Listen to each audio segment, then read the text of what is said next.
Assalamualaikum warahmatullahi wabarakatuh. Saya memperkenalkan diri dulu. Nama saya adalah Ahmad Syukri sebagai dosen pengampu mata kuliah Auditing 1. Kali ini saya akan memberikan tutorial mata kuliah Auditing 1 untuk pertemuan yang ke-6 atau bab ke-6 dengan judul pengendalian internal. Sebagaimana kita ketahui bahwa pengendalian itu dibutuhkan dalam suatu organisasi. Kita contohkan saja, kalau organisasi itu adalah kendaraan atau mobil, maka mobil itu perlu dikendalikan. Kalau tidak bisa dikendalikan, ya tidak akan sampai ke tujuan. Contohnya saja, kalau kita ingin berwisata misalnya ke Puncak atau Cisarua dengan menggunakan mobil ini adalah organisasi, ya, sedangkan sopirnya kita anggap ini adalah sumber daya manusia atau manajernya atau direkturnya dalam suatu organisasi, maka untuk mencapai tujuan yaitu puncak, maka kendaraan ini haruslah dikendalikan. Bila pengendaliannya jelek, nah, dengan kata lain misalnya setirnya longgar atau remnya blong, maka untuk mencapai tujuan tersebut sangatlah tidak dimungkinkan. Demikian juga organisasi perlu adanya pengendalian. Nah, di sini menurut IAPI, ya, Ikatan Akuntansi Publik Indonesia, itu mendefinisikan pengendalian intern adalah suatu proses yang dijalankan oleh Dewan Komisaris, manajemen dan personel lainnya dari entitas tersebut yang didesain untuk memberikan keyakinan yang memadai tentang pencapaiannya tujuan. Nah, tujuan di sini ada 3 golongan tujuan, yaitu pertama, keandalan pelaporan keuangan, atau dengan kata lain, ya, pelaporan keuangan yang wajar atau reasonable. Dan kedua tujuannya adalah efektivitas dan efisiensi operasi. Dengan kata lain, tujuannya adalah untuk mencapai tingkat efektivitas dan efisiensi yang tinggi dari perusahaan tersebut. Dan yang ketiga adalah kepatuhan terhadap hukum dan peraturan yang berlaku. Jadi 3 tujuan inilah yang harus dicapai dari pengendalian internal tersebut. Kemudian, apa saja yang menjadi komponen-komponen daripada pengendalian internal tersebut? Ya, sebagaimana kita tadi mobil misalnya, kalau komponen pengendaliannya misalnya setir, ya, kemudian rem, nah, roda dan sebagainya. Maka di sini pengendalian internal suatu perusahaan itu juga ada komponennya, unsur-unsur pengendaliannya, yaitu pertama, lingkungan pengendalian, kedua, perhitungan risiko, ketiga, aktivitas pengendalian, keempat, informasi dan komunikasi, dan kelima, monitoring atau pemantauan. Baiklah kita bahas satu persatu mengenai komponen atau unsur-unsur pengendalian internal ini. Pertama, lingkungan pengendalian. Lingkungan pengendalian ini akan mempengaruhi suasana suatu organisasi atau perusahaan dan mempengaruhi kesadaran tentang pengendalian kepada orang-orangnya. Lingkungan pengendalian merupakan landasan bagi komponen-komponen lainnya dengan menciptakan disiplin dan sistem yang baik. Jadi lingkungan pengendalian ini antara lain terdiri dari atas. 1. Integritas dan etika. Kemudian yang kedua, komitmen terhadap kompetensi. Yang ketiga, partisipasi Dewan Komisaris dan Komite Audit. Kemudian struktur organisasi. Kemudian pemberian wewenang dan tanggung jawab. Dan terakhir adalah kebijakan dan praktek di bidang sumber daya manusia. Jadi semua ini akan berpengaruh terhadap lingkungan pengendalian tersebut. Bayangkan bila integritas dan etika dalam organisasi itu jelek, otomatis dia akan mempengaruhi pengendalian terhadap perusahaan tersebut. Contohnya saja, misalnya integritas dan etika para karyawan jelek, sering tidak disiplin, korupsi, ya, dan sebagainya. Tentu ini akan mempengaruhi lingkungan pengendalian, mengakibatkan pengendalian perusahaan itu lemah. Kalau pengendalian perusahaan itu lemah, maka tidak akan sampai ke tujuannya, ya, terutama dalam hal mencari profit atau keuntungan. Ya, bisa saja nanti laporan keuangannya tidak kredibel atau dengan tidak wajar, tidak handal. Kemudian operasi perusahaan tidak efektif dan efisien, dan kepatuhan kepada perundang-undangan dan peraturan itu akan lemah, ya, sehingga sering dilanggar dan lain sebagainya. Jadi di sini sangat mempengaruhi, ya, lingkungan ini sangat mempengaruhi pengendalian internal itu sendiri. Kemudian perhitungan risiko ini juga merupakan komponen daripada pengendalian internal. Perhitungan risiko untuk tujuan pelaporan keuangan adalah identifikasi, analisis, dan pengelolaan risiko suatu perusahaan berkenaan dengan penyusunan, ini erat kaitannya dengan penyusunan laporan keuangan yang disajikan secara wajar sesuai dengan prinsip akuntansi yang berlaku. Jadi dalam penyusunan laporan keuangan ini, maka perhitungan risiko ini merupakan komponen atau unsur daripada pengendalian intern. Kemudian aktivitas pengendalian. Ini salah satu unsur pengendalian atau komponen pengendalian yang sangat penting juga. Karena aktivitas pengendalian ini adalah kebijakan dan prosedur yang akan membantu meyakinkan bahwa perintah manajemen atau arahan manajemen itu telah dijalankan oleh para karyawan dalam rangka mencapai tujuan perusahaan. Aktivitas pengendalian ini memiliki berbagai tujuan dan diterapkan pada berbagai jenjang organisasi dan fungsi. Aktivitas pengendalian ini dapat dikelompokkan antara lain review terhadap kinerja.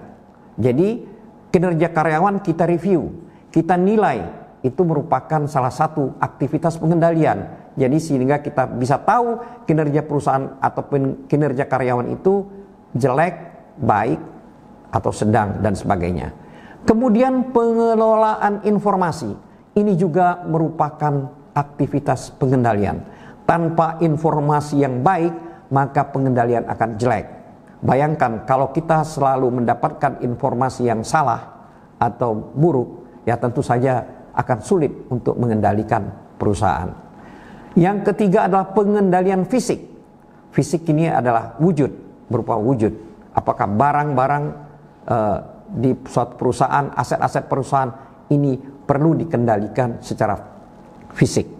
Kemudian pemisahan tugas. Dalam hal ini, pemisahan tugas ini termasuk aktivitas pengendalian. Pemisahan tugas dalam hal ini adalah pemisahan tugas dan tanggung jawab setiap karyawan. Karyawan tidak boleh merangkap-rangkap tugas. Karena kalau merangkap-rangkap tugas, berarti bisa saja pengendaliannya menjadi jelek. Sebagai contoh misalnya, tugas seorang kasir, juga dia merangkap tugas sebagai pencatat atau bagian pembukuan. Karena dia merangkap, maka bisa saja pengendaliannya akan buruk. Dia dapat menyeleweng atau menyimpang. Karena dia merangkap, dia nyatat, dia ngeluarin uang, dia juga menerima uang. Ya. Jadi kemungkinan terjadinya risiko sangat besar. Jadi semuanya ini adalah aktivitas pengendalian yang menjadi komponen dari pengendalian internal. Kemudian informasi dan komunikasi.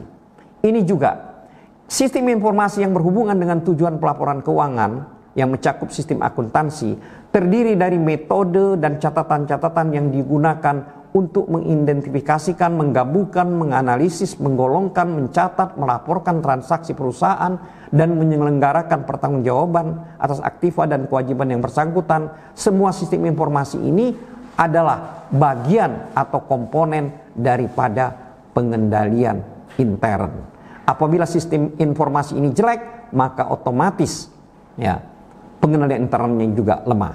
Kemudian komunikasi. Komunikasi ini juga mencakup pemberian pemahaman yang jelas tentang peran dan tanggung jawab masing-masing individu berkaitan dengan sistem pengendalian internal atas pelaporan keuangan.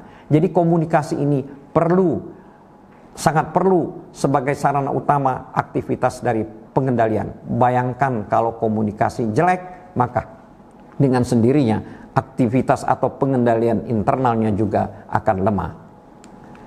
Selanjutnya adalah monitoring. Monitoring atau pemantauan.